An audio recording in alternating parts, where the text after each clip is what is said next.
Good morning, everybody. Russell Wright from Network Empire and Themes. I'm so glad that you made it this morning. Today is April 7th. Afternoon. April 7th, 2015. Wow, I guess it is this afternoon, technically. It's still morning if you're still working on your first cup of coffee. That's true, and I am, actually. Although I do have a cold brew coffee here sitting here unopened that I may have to attack. If I can see you two. Hey, everybody, can you give us a 1 if you can hear us? We have quite a full webinar today and getting fuller. Give us a 1 if you can hear us, just to make sure that we're just doing a sound check. As you guys know, this is the certification week. I'm here with Sue Bell and Jimmy Kelley on this call today. We may or may not have other team members who are also here in Phoenix with us at various time zone recovery. They're on a time zone recovery mission at this point. I know that Matt Cruz flew in from South Africa. We went and picked him up from the airport. Kevin Polly arrived the same day, quite late at night. I don't know is Kelly getting over the jet lag? Is Kevin getting over the jet lag? I think Kevin's pretty well recovered today, yes. Okay. He's in creating a new semantic web, even as we speak. How about Matt? Is he recovering? Matt is pretty much recovered. He was up at 5 o'clock this morning, madly coding and writing new world domination code. So. Excellent. Yeah, I was saying something that I thought was really profound on Friday night when he fell asleep in front of me, right when I was talking to him. So I realized that. He was like, "All right, you know what? I'm going to go to bed." I'm saying, "Yeah, that's a pretty good idea, man. Otherwise we'll code something really weird." Right? I thought you said. So you guys, it's really good to see you. We are going to go ahead and we have some first come, first serve. Oh, hi, Stephen. I see Stephen is here from Xero Shoes. That will be something I definitely want to look at, Sue. Stephen is really quite a successful businessman. I've been trying to help him with different things with Social Explosion. I think probably you got my last bump back on the help desk, Stephen, I hope. He was actually on, what I find interesting about his business career is that he was on, what's the show, Shark Tank? The Shark Tank, yeah, and did an amazing job in front of, very impressive with the Shark Tank team. Didn't take any flack from those guys, so I really enjoyed watching that. So I would like to look at Xero Shoes for sure. He's got a really solid business there running, so that would be nice for us to go over. Let's see, anybody else have going to throw us? Got some guts? Throw out a URL. Go ahead and do that while we're doing Stephen's stuff. Are you guys still here? Sue, can you hear me? Or did I lose everybody? Okay. No, I'm just answering a couple of questions. Oh, it got awful quiet. Yeah. I have no idea what Jimmy's doing. You know what I liked about Stephen? Stephen, is it okay if I share my exuberation about your story? Because I'm not often easily impressed in business. Okay. So Stephen's Shark Tank experience, which I thought was really, really cool. Anybody know what Shark Tank is? Give me a 1. If you know what Shark Tank is.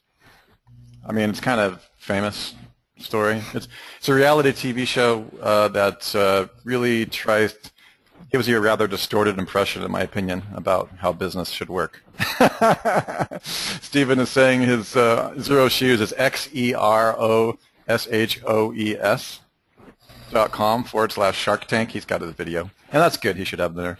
It's really about investment capital and generating investment capital. A lot of the time, it seems to me as if the team on that show is primarily sensationalist, and they throw the lean startup model completely out the window. I think a lot of them are just dealing with what I call, popularity brokering with products and stuff. Yeah, Jazz, it's kind of like Trump's show. If you haven't seen Shark Tank, you might want to watch 1 or 2 of them. You could probably start with Stephen's. It's really good. Well, at the end, what they do is they end up offering you some kind of financial incentive, or, a lot of people go on Shark Tank because they're under the idea that you should really get an investor. And I'm not saying that, getting an investor is always bad. There are times, although fewer and fewer times, where you should get an investor as time moves on, as the world becomes more digitized and you can be a lot more accountable for data, and leverage yourself, especially with methods like lean startup and, these types of processes. But the problem is that a lot of people who have amazing ideas, which is really what Shark Tank is about, it's pretty much about idea scalping, don't understand money. They don't understand the finance of it.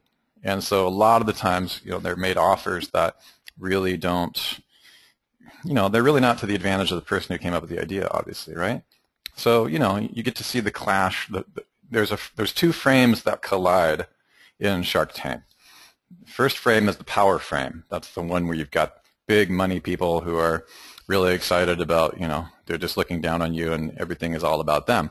Then you have the creative frame, and people are, if you haven't read Pitch Anything, I think probably Stephen might have read it before he went in there, I don't know. But Pitch Anything, Oren Khalaf, get it, buy it, know it. If you ever have to make a presentation like that, definitely have it. We talk about it. It's Certification Live every year. The two frames that collided there were obviously the seller or the idea person and the power frame. And it's all about really determining whether or not you really need that help to get your operations kicked off. And what I found great about Stephen is that he just really said, forget about it. And you'll see a lot of folks on there that really just don't say no. They just don't, and Stephen did. Xero Shoes, he was like, we can do better than that. He was made an offer, and the offer was, I think some people with not a lot of experience would have probably considered it substantial enough to do a kickoff, but Stephen would have given away his dream. And he has a good product. He built that thing from the ground up, right, Stephen? It was your baby from the ground up, and you're not going to give that away. So definitely watch that episode of Shark Tank, you guys, if you don't have any experience. And we're going to get right into looking at the site, but I really do love that show because it's actually what I consider that show to be is an opportunity to say no. And I think if anything else, if you haven't read Good to Great or The Lean Startup or any of those things, the opportunity to say no, I think every fledgling business owner or creator, every idea person needs to take and have that experience, to be able to say no to money and move on with your vision or your dream. And also knowing when to say yes, that's really half the battle. Don't get Sue started on investor capital because it's quite an entertaining conversation. Okay, thank you, Stephen, for letting me toot your horn there a little bit. Yeah, let's just jump right into the technical aspects of this site. And how's everything going for you this year, Stephen? You making money off in places? Are you making money on the internet? Are you making online sales? You also have distribution. 80% online. Okay. So sweet. If you guys don't know, this product is a sandal that's ergonomically designed to almost be unnoticeable on your feet. It's a very good idea. Very different than things like five-fingered, those little five-finger shoes and the rest. Gives you a connection to the earth. And what would you say, Stephen? What's your market? Mostly, who's your average customer? Is it diverse, or do you have a target market? Just kind of curious. Whole Foods customers. I love how that just rolled off of his tongue. He knows who his target market. Anybody who shops at Whole Foods, bang, hashtag, he's got it. 70% men. That's what I was kind of looking for. So Whole Foods, 70% men, health, fitness-minded folks, outdoorsy people. So he's got his market nailed. Everybody on this call, I want you to be able to have that stuff roll off your mouth just like I did with Stephen. Okay? Right. That's what you want. You want to know where, if you were to drop your product on the street, which street with what type of person would you want to, on the storefront, what would they be buying, what would they be like? Get that persona.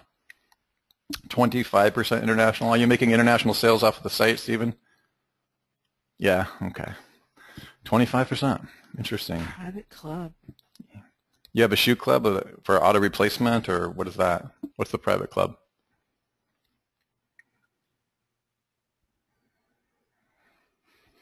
Okay. He's typing. Circle of trust. Okay.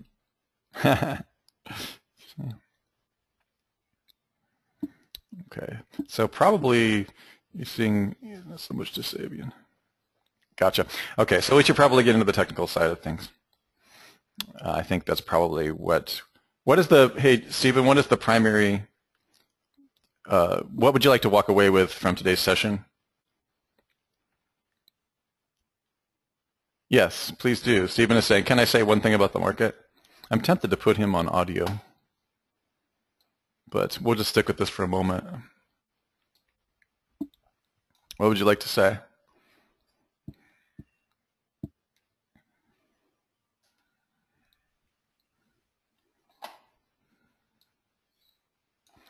Okay, so he's saying that, Stephen is saying that he started in the barefoot running, but with the new Z-Trek, he's moving into the competition with Choco, Tiva, and Keen, right? So you've got some players on the market. I think they came out with similar designs after you, right? Okay, the changes, yeah, that changes your silo issues. Interesting.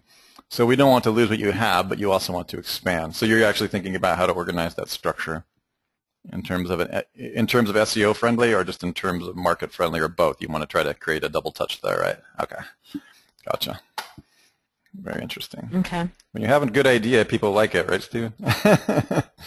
Big brands start to jump in. Okay. Very interesting. What kind of tracking are you using on your site, Steven? Google Analytics. Direct? Analytics. Okay.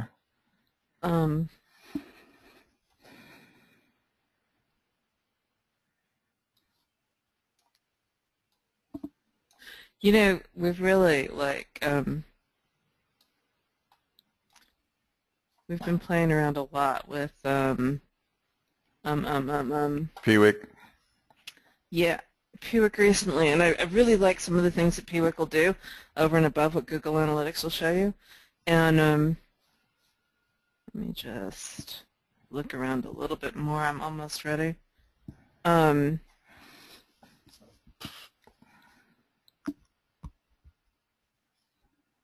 I like the kinds of things that you can track and how you can track it. We'll probably get into that a little bit more in the members area here in the next couple of months. But we're going to talk a lot about it at the start next week. And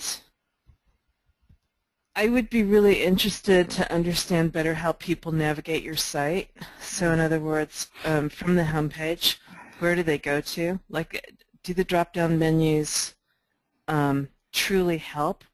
Or are they clicking through on the images, or how are they getting from point A to point B? Yeah. And when they're on their home, like currently, what are your most popular landing pages off the search engines? The things that I'm seeing from an SEO perspective is all of these things show up as links off your homepage. So what you're doing is you're effectively bleeding your page rank. So if there were pages that you wanted to have rank over other pages, you're not getting that effect through this menu. In a silo structure, not to be a broken record, but in a silo structure, if these pages, your silo landing pages, are the only pages that link from this menu up here, and that's on every single page on your website, then these pages become sinkholes for the vast majority of the ranking energy on your site for the link juice that comes into your site and is on your site. And so the topics on these pages are going to rank easier than the rest of these pages. And the reason that that's a good thing is because usually the further down you get, particularly on an e-commerce site, you get into specific products.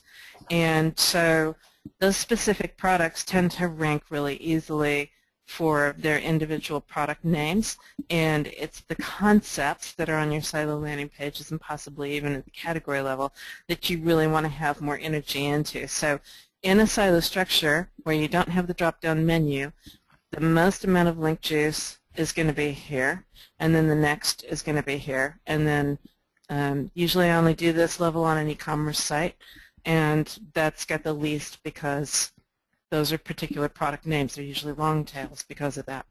So when I look at this site here, these would be your silo landing pages, the yellow items, and then the dark gray, those are going to be your category, and then you got your in particular products here in the light gray.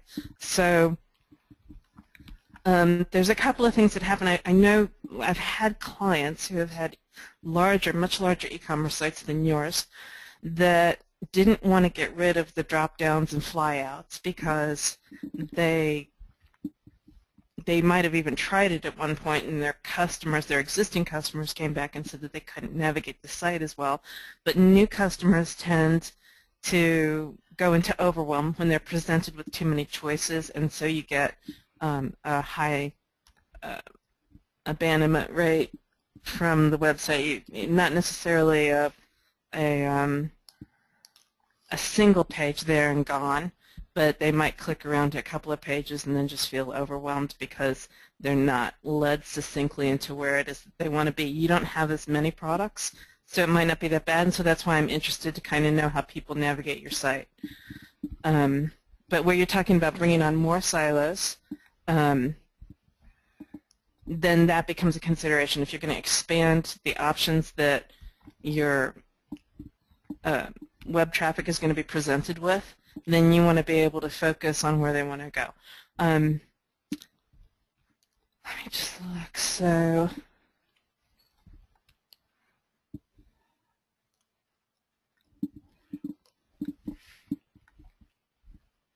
the other thing that I would say from an SEO perspective is, let me just see where the H1 tag is here. Hang on.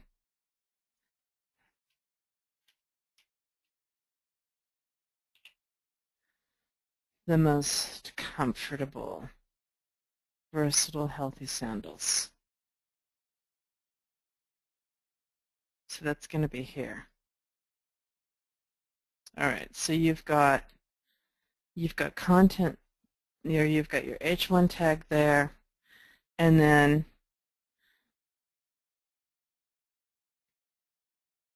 you've got images, right? You've got a half a dozen images immediately under that H1, and my guess is that those are going to be these images here, and Google may well look at those as being ads, just so you know. And because your content, your next content, doesn't start until way down here with the content that's probably, actually that doesn't show up as content either. So your content doesn't come in until down here.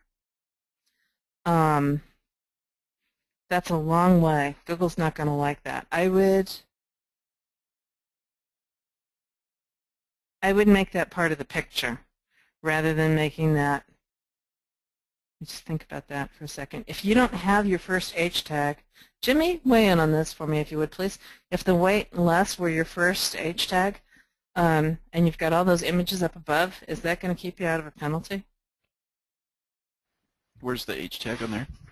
Well, right now the H tag is here, but if we move the H tag from being on this image to down here on the weight less, with all the content underneath it.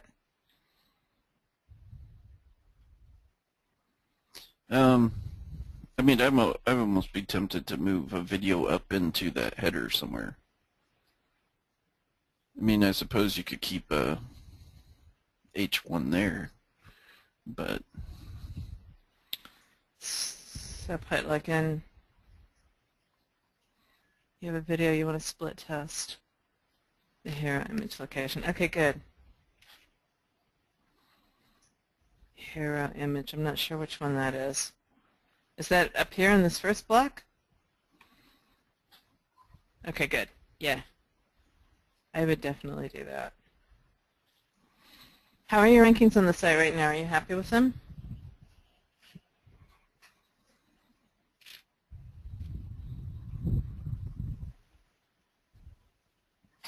Yes and no.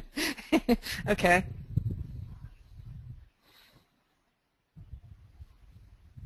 Some of the root keywords could be better. Yeah. Yeah, so if you, the more specific ones beyond. Oh, interesting. You want to give me a for instance?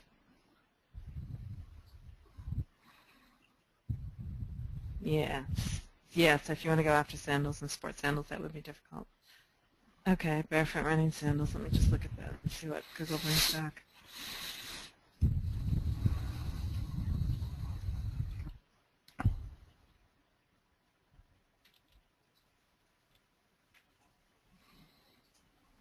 Or barefoot shoes. Well, you're number one for the barefoot running sandals. that's your cache. I don't think so.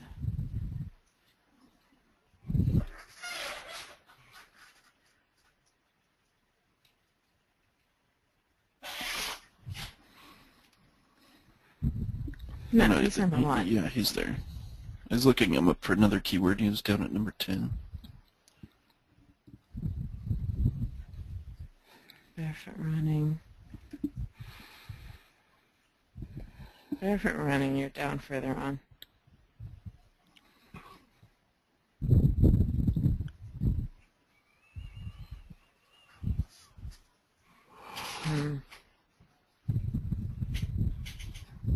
Yeah, I don't even see on the first page here.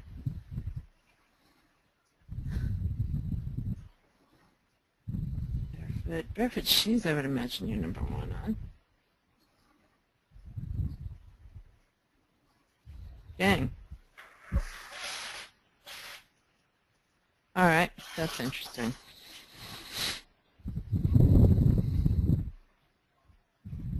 Xero shoes.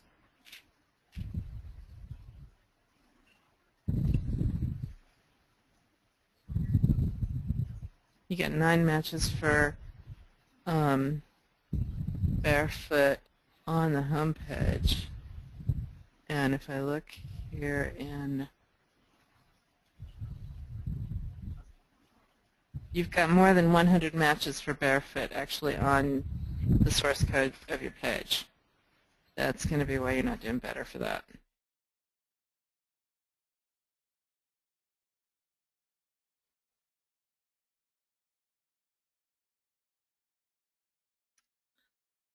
It's in a lot of URL strings.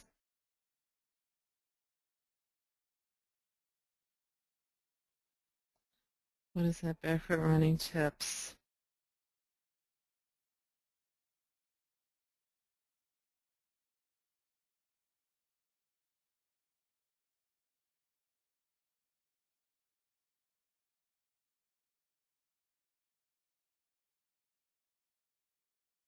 So that's the other thing. Like if you had this as just a silo landing page and you didn't have links to all of these, you wouldn't have barefoot more than 10 times on this page. But having barefoot over 100 times actually in the source code is gonna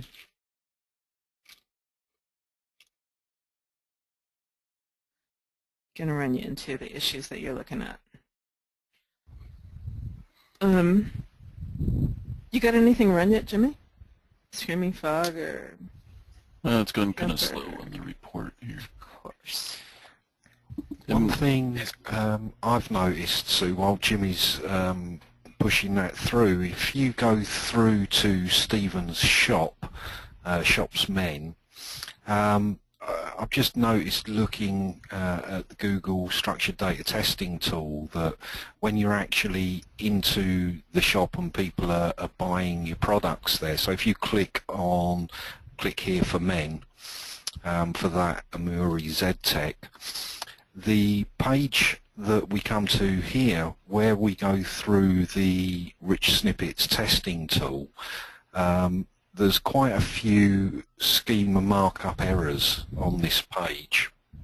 Now, I don't know whether this is something that you've done yourself or whether this is part of the theme, but there's 3 errors that I noticed there that come up, and they are the price currency, and the availability. So the structured data testing tool, as you're probably aware, Google have revamped over the past month or so, and you get a much better set of results with your markup. And what it says is that the property price is not recognized by Google for an object of type product. Now, while that might sound odd, it's actually correct. I haven't worked out yet what would need to alter there, and whether that would need to be the theme that you're using, you'd have to alter, or whether this is manual. But also the price currency is not recognized by Google for an object type of product, and the availability is also not recognized by Google for the type of product. So I think what's happened is, without sort of going in too deep and being able to spend some time on there, I think what's happened is that we've got some item scope or item types in the wrong div alignment. And I did cross-check this over at Yandex and somewhere else, and it is saying that price is not a field that's specified in the schema.org product. And if memory serves me right, price should be part of the schema object for the offer and not the product itself. So depending on how you've set this up, you might want to just review that and get those resolved, just to sort of alter those errors. Looking through the rest of the site, where you're using Yoast's plugin by the look of it, there's no issues of great importance there other than the breadcrumb field. The last URL or link doesn't have a URL to it. That's not going to really impact you. But when it comes to selling this product visually, somebody like me going there, I'm going to be able to buy what I want to buy. But where the semantic web is all about computers helping computers, having those errors is going to hinder the appearance within Google at some point. Now, I did notice, looking at your brand for Xero shoes, you pretty much own that front page, and you're in Google's product list. You know, they come up there. But just making those changes, you know, to improve that might help you as well. So I'm looking at your shopping cart. I see you're using WooCommerce, and just intuitively looking at the way that the HTML flows, my gut hunch is that these item props are coming out of WooCommerce. So you might see if there's an update to WooCommerce available, and if not, you might want to go back to WooCommerce site, to the developers there, and tell them that they've got some markup errors. Excellent.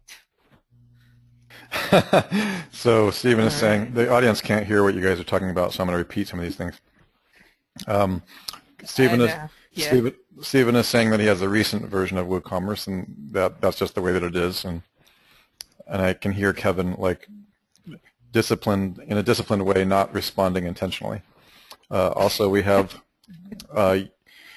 he did wonder if Yoast would have been a problem for this. I don't really think Yoast is a problem. It's just Yoast doesn't really mark up in the way that Kevin's describing, right, Kevin? Yeah, Yoast isn't for product markup. Yoast, with the markup that he offers, is basically for search and the breadcrumbs. Right. Okay. Cool. Yeah. All right. Mr. Kelley, I'll give you one more shot at having those reports done, and then we'll find something else to talk about. Yeah, it's almost there, but we can talk about some things. Okay. We can talk about conversion for a minute. Whoops, what happened? Conversion? Never heard of it. I just took the screen. You took the screen. Oh. Oh. All right. Oh, we won't talk about conversion then. He ran Screaming Frog. Yeah, so there's some things where you got duplicates of your H1 and your H2s. Like this one is showing like 95% dupe. On the H2s? Yeah, you can see it on like the H2s and then some on the H1s. It's kind of weird. I was trying to look at some of the other stuff going on with it, but I'm not understanding how it's pulling it. So like this one, whatever it's pulling for that is also like in the title. It's just your normal post navigation, which I don't think that one's particularly bad. I would just probably try to go in with the H2s and make them all a little more unique than the why buy from us type stuff. Trying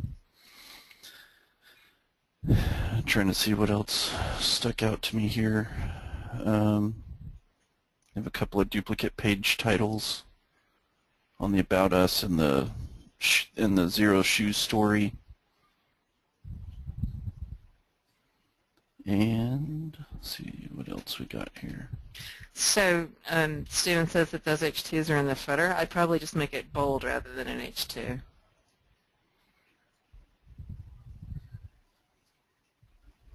Yeah, one thing we have noticed is just you know, overusing those H tags, especially if you start putting like keywords and stuff in them. You didn't do it in your scenario, but I would still try to make it a little more unique. And then you do have some that are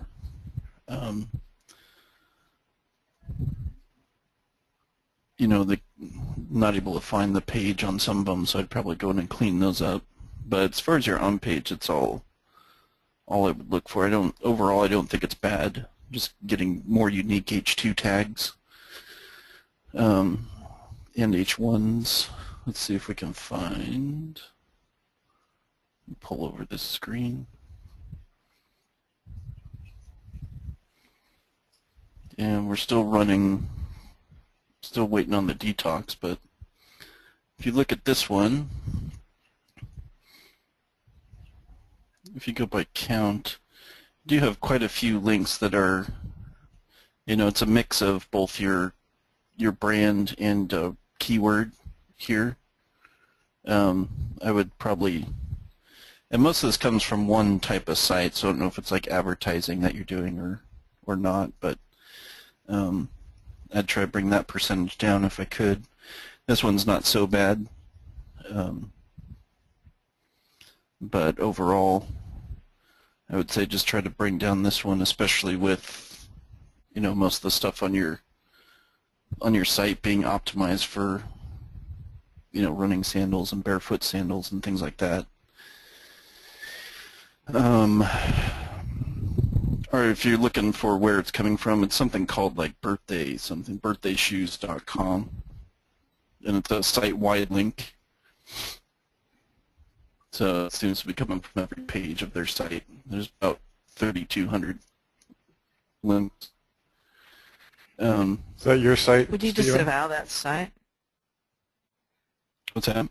Okay. Yeah, I mean, if he's not controlling it, I would probably disavow it. Do you have affiliates, Stephen? Is he an affiliate? Probably is. Yep, that's an affiliate link. They don't. So But would you you could always actually get ask rid of him it? to just change it to no follow. If he is an affiliate, you could see if he could just change that over to no follow. Stephen, is that part of your banner? Benefit. If that's part of your banner collection, you may want to just go ahead and no follow all the banners that you give out. Okay. Yeah, absolutely. Everybody on the call, I know one of you has an affiliate program. You need to go ahead and always no follow banners that you give to your affiliates. He works for Google, really, or are you just kidding, Stephen? Are your shoes popular over the Googleplex? I bet they are. I bet they are. Yeah. They probably all shop at Whole Foods. Oh, he's in Atlanta. Okay.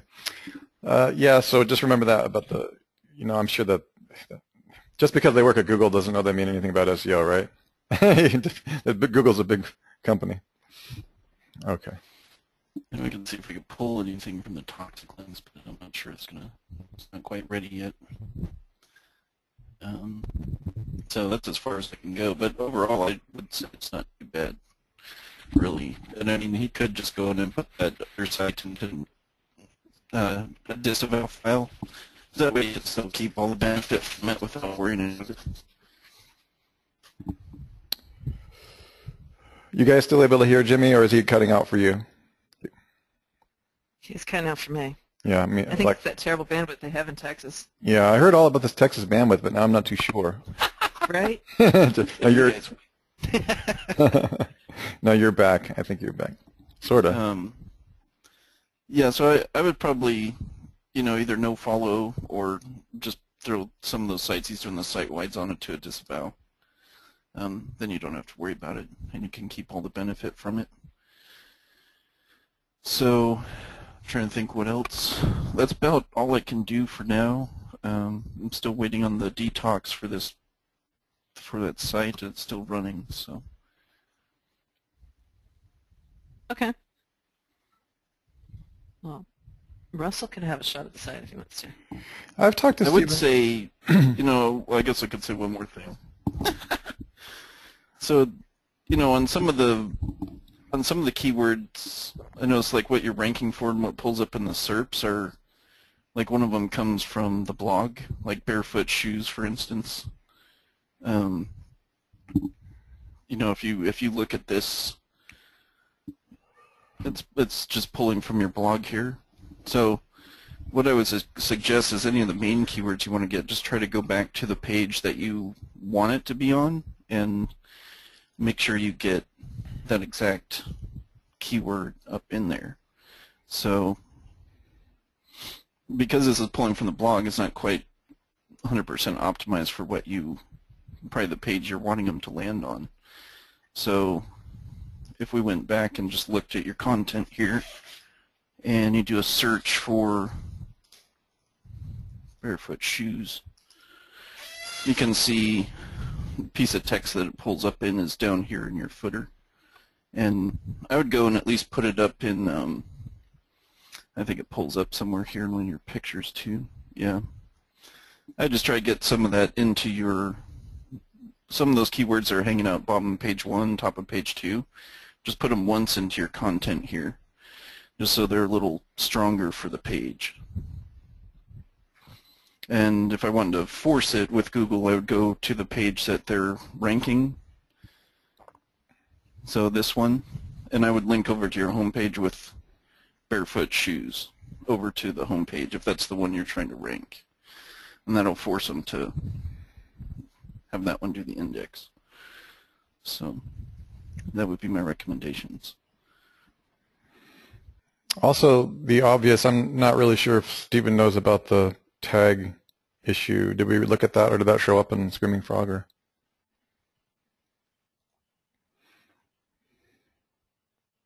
Which tag? Oh, just I'm looking at talking about the tag issues? Well, yeah, on the canonical stuff. His canonicals look pretty good overall. I didn't see anything bad with. Excellent. Yay. Yeah, he does. He's not. I mean, I guess there's 37, but I mean that's not. Mostly the PDFs that he has up on there. But I think you have to put that in before you upload it when you create that PDF. So. Excellent. Okay.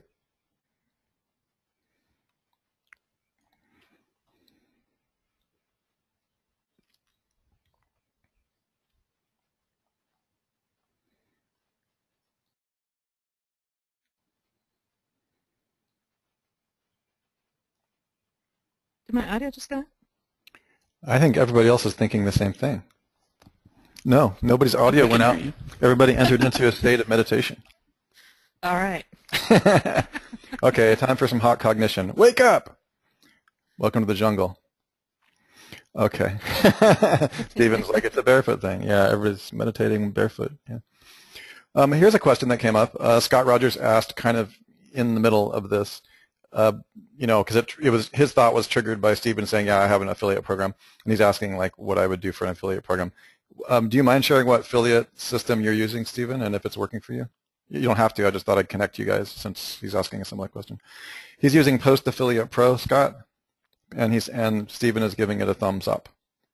And since I respect Steven's business acumen, it's probably something you want to listen to. It says, and I quote, "It has some cool ass features," unquote. Yeah, there's other programs out there like Share a Sale and all that I can't really recommend, so maybe pick that up as a possibility, Scott. So check out Post Affiliate Pro. I'll go ahead and look at it. Actually, I'm familiar with Post. I did look at that. So I'm glad to know that it's now tested. Good. I never tested it. Does that make sense, Scott? Okay, great. Now, something that I got to say, Steven, just from in my neck of the woods in terms of conversion and influence and variable, infinite variability and all these things that get customers to behave, your site would be a terrific site to follow a similar case study that Matt DeCruz did on his wife's cut site using Newegg or something like that. It would be very, very interesting to see, of course, once the technical issues are taken care of in regards to video and images and making sure that Google doesn't see these as ads. It would be really, really interesting to see how they behave on your site. There's a couple things that, again, Sue has already covered it really, really well from the technical perspective, but Sue and I did face a situation that was similar to this where you had this kind of contradiction. The current customers get used to the drop-down menus, you know. Once they start believing that's the right way to go, then that's the only way they want to go is with drop-downs. They become accustomed to looking at those. So you don't really want to hurt your new customers, but at the same time, I mean, you don't want to hurt your old customers' navigation, but at the same time, you want to consider whether or not there's a more impactful way to get the behaviors to move the sale along. So I'm wondering if maybe at some point in your busy business, I know you've got a lot going on, if setting up some actual human behavior tests might be interesting. You know, for example, where are people hanging out on the page? Tests such as Newegg can give you an idea of what they're really looking at. Now, generally speaking, there are some things that we obviously know. That is just by default, images have the lion's share of people's attention these days, and it's getting more so. You know, just look at Pinterest. You know, and these types of things, we don't have to get too much into that. It's one of the comedians, there's this female comedian whose name I forget, she calls Pinterest porn for white women. You know, so that kind of tells you, you know, that the image-driven market is pretty strong on the women's market. Now, you say you have 70% men, which is kind of interesting. If you knew like 70% of your men were online sales, it's not that they're subjected to the same amount of images, but there is a little bit of a different style. Now, you're getting a little bit nitpicky with that stuff, and you know, at a certain point, if they're going through the sales funnels and they're just following, you know, what it is that you're doing, you have, you know, and it's good enough, that's great. On the other hand, as you move forward, I think it would be really, really good to test to see what the behaviors are.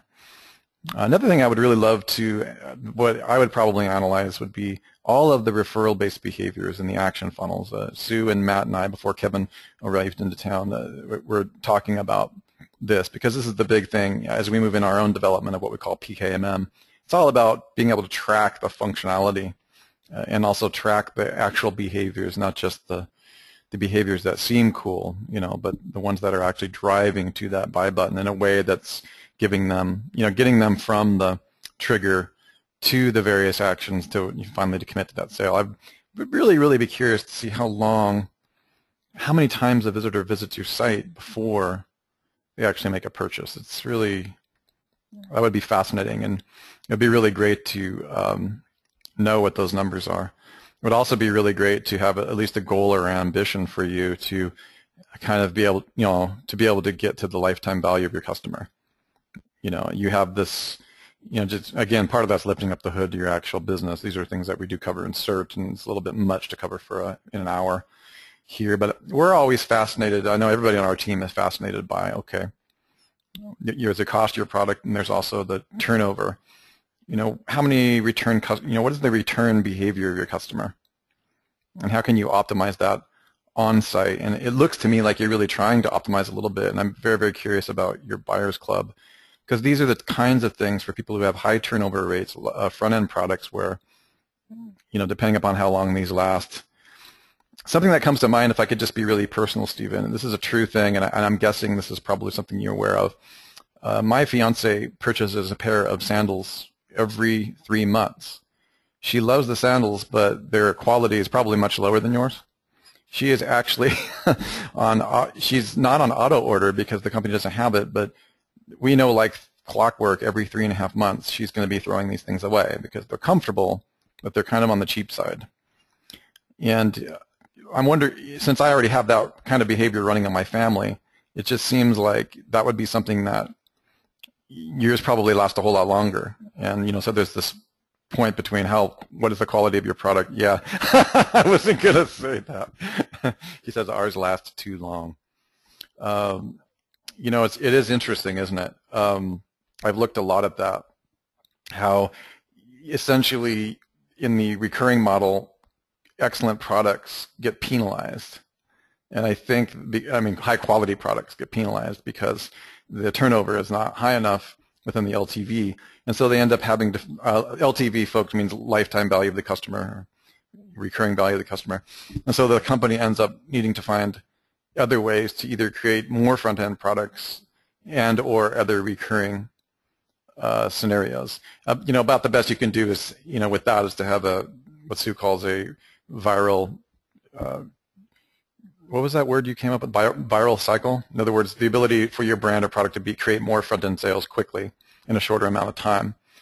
So when you have stuff like that, you move a little bit away from the lifetime value and more towards the viral momentum or the transactional velocity, the viral velocity of the product within the market. So generally what we try to do is when somebody does have a product that lasts a long time and there isn't anything that's a recurring, and it's more difficult, therefore, to track the recurring sales from the same customer, then of course you create either new products, either a back-end product or a new product, or you focus on the viral velocity of your customers being able to communicate the value of your product. We faced this a little bit. One of my first jobs, actually, in sales and marketing, dealing with a large number of sales, Stephen, was at Land's End. I'm sure you're familiar, back when Gary still owned Land's End. Really amazing guy, really amazing company. Again, facing that product, the situation with the product being so incredibly good. And not only that, their replacement policy was amazing. It was like, okay, it doesn't matter, you can call in. I'm not even going to try to bother to determine whether or not you really even bought the product or not. Just send it back in, I'll replace it. Stephen's saying that's our current goal, actually. And that's a pretty amazing thing. And what happens, you create a viral momentum and a brand distinction that's so profound at that point that when Sears came in and purchased Land's End while I was there, they did not understand that the viral velocity of a brand that provided that kind of value. It was both a fanatical customer value similar to the shoe company owned by Amazon that Amazon just recently bought. I'm sure you'll know that. Zappos or shoes and other things, just really customer centric, which is an incredible marketing. That's when your help desk and your support and your operational department becomes essentially spearheads the marketing because of that fanatical support. Meanwhile, at Land's End, it was a similar thing, but the first thing that happened, as you can imagine, is when Sears came in and bought it, the quality of all the products went way, way down because everything went immediately to China. What's weird about that is the recurring customers came back sooner and these types of things. So I think really what you look at when you're looking at a good to great companies, you have to determine what type of company. Sears has an entirely different infrastructure. And I think that your brand distinction is super, super important. Like, just remember, like when I introduced you today, I already know who you are. I already know what you did. I already know that you're passionate enough about your market to say no to investors that would dilute the brand quality. That's really a spearhead brand. Like you can really take that a lot further than people think. The question will just be in your numbers and the cold cognition, the hardcore numbers. Now, I know I'm supposed to be talking about conversion and all that stuff, but the only thing I really have to say about that, because I think you have a great company, I'm really a business broker at heart. I'm much less of a neuromarketer than people might think. What I do is similar to what people on Shark Tank do, is I look at the value of an idea and I determine whether or not it has that velocity and whether or not the owners care about it. And, in the act of saying no, you've already expressed that you have the capacity to create literally a quantum brand, one that just drives industry based on human value. And that's really a huge relationship issue there. And that to me is the most important conversion factor, believe it or not, because if you do your layout right, which I think you've really done there, which is really about what you believe, the whole start with why model. And when you start, staying focused on that, Sue's actually going through some other product arrays here, which is a good thing to look at. Okay, so you're getting into different accoutrements, I see. Yeah, since you said that it was mostly for the male market, I was just looking at what he's doing for the female market. Do you sell those bling, baby? He says, do you sell those things? I know women like to hang stuff on their toes and stuff.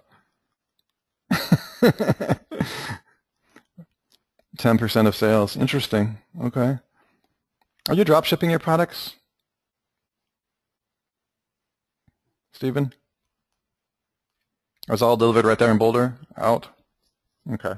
Yeah, so that's all I would say about conversion. Is I think you've done a lot of things well. You've got the power structures, the social proof with the news stuff. You've really played up your Shark Tank exploits, which is really, really good. And I would like to see more about that brand. The distinction, I think we underestimate the distinction. I mean, the brand value of Land's End dropped like an upside down, I mean, literally just like a cliff on the stats. How Land's End was perceived went very, very quickly out the window when the owner left, and that's very, very common. I would play that up, make that brand and that conversion and the values that you and your partner extend to the market, and why it is that brand distinction really is making more and more of a difference in the market with similar products. I mean, people feel it, they know that it's there, and it's a little bit hard to account for in the long term unless you've got a very, very good LTV calculator, and unless you have a variety of other pieces of data which are not easy to get. So I would just keep what you're doing and just more and more talk to your audience directly. Literally communicate the brand values more and more through each and everything that you do, and that distinction is really radical compared to some of the big brands that are just milling out, the competitive products. I'm glad Stephen says you just gave me an idea. Good. That's the idea that I want to give you, because it really does matter. It's really hard. It's one of those things that, again, just years of watching this stuff go down, part of the reason people don't do it is because it's not super easy to account for, the start with why. Having the brand, creating the cult of value and having the triggers be the shared values within that market. Yeah, it does take time. And because it takes time, Steve was saying it takes time, because it takes time, it's probably one of the more difficult things to account for. But nonetheless, you can still, behaviors, for example, Sue and I have worked on something called the Perpetual Habit-Forming Business Worksheet, which we go over with our live certification students. It's based on Amir Eel's work, a book called Hooked. Stephen, it's probably one you want to pick up. It's not just merely about addiction. Ultimately, it can be something that helps you understand all of the little wheels that you have turning here that are pretty difficult to account for, that can lead to long-term commitment that, again, is also difficult to track. In other words, if you went to your financial department, Sue and Matt and I were looking about how to extract that data out of our own products and brands, and it's you got to get that data in the room. It's pretty difficult. It takes years to actually get, tweak that data to the point where you go, oh, okay, here's the people that keep coming back. And that is one of the biggest indicators of brand love, is the return customer. So I would encourage you, Stephen, over time to look and get super creative about how you can get that data in the room. How can you get the recurring sales in a way that you and your partner and your company team members can review that data and pore over that data and see, wow, 32, I've seen data in really interesting ways when Sue and Matt and Kevin show it to me properly. And our programmer, of course, Kelly, will come up with better and better ways to do that. Wow, 31.4 of our customers return over every 13 months or 18 months. And that data is not easy for everybody to get. We've talked, some of our clients groan when we say, you must find a way to get that data. Okay, Stephen is saying we're now moving to get that data with Clavulo. Okay, I'm not familiar with that. Looking that up. Okay, so I think we have done a lot on this particular site, and obviously I'm a fan, so it's good. I'll take a look at Clavulo. That's good, Stephen. Thank you. I can see that you have plenty of other products. I'm hoping that will go well for you, and we'll just keep in touch with you. I know that I've been working with you on the Social Explosion install, and again the WooCommerce issue in regards to that. So let me get in touch with you when the call is over as well, so we can, over the next couple days, so we can make sure to do that, get that all working for you. Scott Rogers has said, off topic. You're welcome, Stephen. But is there something available to my site for my site to have a design your own personalized product 360 viewing pick from X fonts for? Wow, Scott, is there a way you can ask that question? Sue, do you understand Scott Rogers' question? Yeah. What he's looking for is some kind of a like it depends on what you've got for an e-commerce setup at the moment, Scott. So he's looking for a way that guys can add personalization to his products. He does woodworking products, personalized wine boxes. Right. So he wants his customers to be able to add like fonts, like engravings and that kind of thing into the design. And wow. So what he's saying is personalization is something that would save me from doing a design, emailing a PDF for approval, back and forth, and then pay. I've seen somewhere a website that allows a visitor to design and see their design redraw before clicking the buy now. Yes. Yes. Yeah, I've seen that. And I don't know the name of it. There's actually a couple of different services out there that allow you to create creative interaction with the customer. Great question, Scott. I understand now. Sorry. And I do not know what that is at the moment. And that needs to be on our radar. Yeah. I've seen a few different kinds of custom modeling systems that allowed you to custom create. The place that immediately comes to mind are like some of those check sites where you buy checks online. Yeah. Bank checks. You can upload your own logo, and you can choose the font and put in the text that you want, and then they show you a preview. But my guess is a lot of that is more developed rather than an off-the-shelf type of thing. Mm-hmm. Yeah. Yeah, and you'll see a few print shops. It's getting more and more popular. You just caught me off guard with that one. I would have to look it up. It would take me a few minutes, but look around for that. They're everywhere, but that is a good idea, Scott. That way you don't have to go back and forth. There's nothing worse than going back and forth with creatives.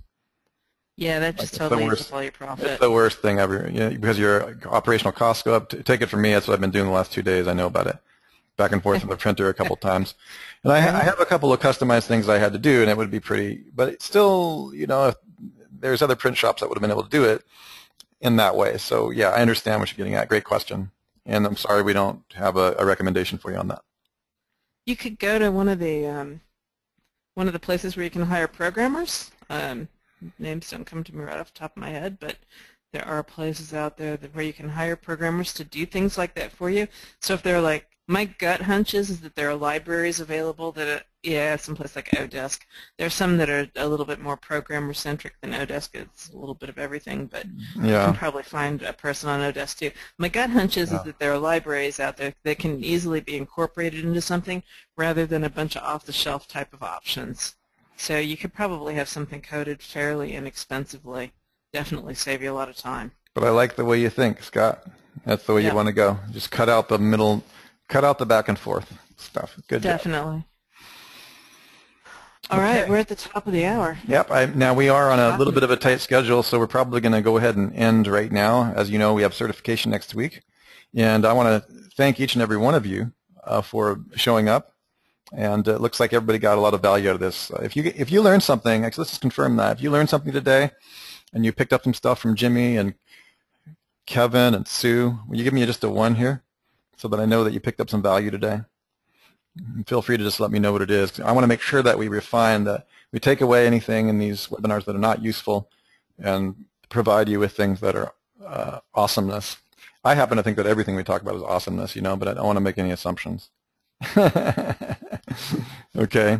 All right, you guys. We're going to get rolling. I know that we've got a lot of stuff going on, the entire cruise here. I haven't even had a time to even hang out with Kevin yet. So we look forward to talking to you guys. Actually, Sue, are we going to skip next week's? No. I'm sorry. This is the monthly webinar. I've got so many webinars that I can't even remember which ones we're on. All right, you guys. So next month, same first Tuesday of next month, we will go ahead and do this again. If you didn't have the courage to drop your link in the window today, be sure to do it next month. Thank you, guys. This has been Russell Wright, Sue Bell, Kevin Pauly, and Jimmy Kelley for the monthly Bring Your Own Website, SEO Silo, and Conversion webinar. Thanks, guys.